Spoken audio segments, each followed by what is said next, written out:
This is Nick with Build Brothers Roofing at 7152 Tern Street out here in Carlsbad. We are on top of an S-tile, concrete S-tile roof.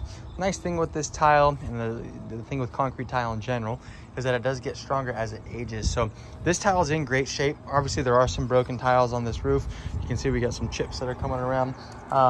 We'll go ahead and replace those, but the majority of these tiles are like I said, are in great shape, and we don't need to replace them. Obviously I'm going to give the homeowner the opportunity to do so, just to freshen up the look of the home, but it is not necessary. We can see that there have been some repairs slash tune-up work done on this property. A lot of these mortar caps have been redone, so that is good to see. And you can see that the sealant around the penetrations has been redone. That is good to see also. Our guys are going to go ahead and redo all that once they go ahead and put this new roof on. But I want to point out a few things. Number one, right when I get onto the roof, I can see how tight all these valleys are.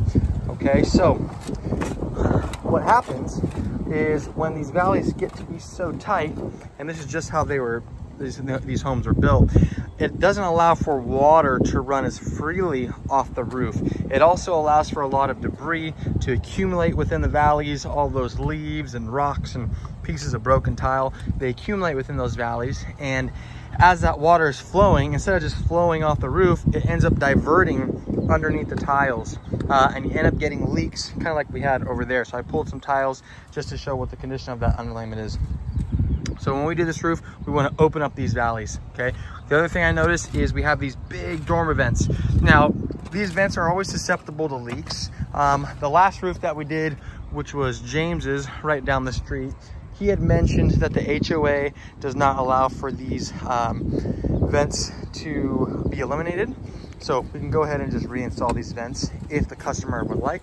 If they are okay with us swapping these out with O'Hagan vents, that is what we would prefer. But it's completely up to the homeowner and make sure that they are in compliance with the HOA. The other thing we're dealing with is solar panels. So I believe we have about 26 solar panels on this roof.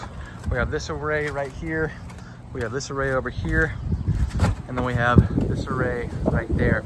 So we're going to be removing and reinstalling those solar panels. That is okay. We have all our own in-house crews for the solar panels. It's not an issue. I pulled some of these tiles because I want to show the homeowner what is protecting the home, which is this underlayment. And we can see just how dirty, just how smooth and brittle this underlayment is. Fresh underlayment is going to be very, very thick, very coarse, very granular to the touch, and this is none of it. This stuff is literally just kind of crumbling in my fingertips. And so when it gets to be at this point, it's a telltale sign that the product itself has gone past its life expectancy. I pulled another tile over here on this section because this does a really good job of showing what the overall condition of that underlayment is in. And again, I explained to the homeowner in the front yard that the underlayment is the most important part of the roof. It is what's protecting the property. The tile is protecting the underlayment. The tile is going to last a very, very, very long time. Underlayment, not so much. And we can see we had a leak in this area. Somebody came and did a pretty lazy repair job on it. Just stuffed some pretty thin underlayment underneath the old stuff, but you can see what the condition of the old stuff is, right? This stuff is just completely wore out. It's been battered. It needs to go. So when we replace this underlayment, what we're going to do is we're going to replace this current underlayment with 2 layers of UDL 40 underlayment. So a thicker, stronger, more durable underlayment, and we're going to double up the layer on it. I want to propose a lift and reset where we lift these tiles up, we redo all the paper underneath it, we'll redo all the flashings along the penetrations, redo these vents as well, all new mortar caps, drip edge, and bird stop. Once that is all complete, then the original tiles go right back on the roof. And like I said, we are going to open up these valleys as well.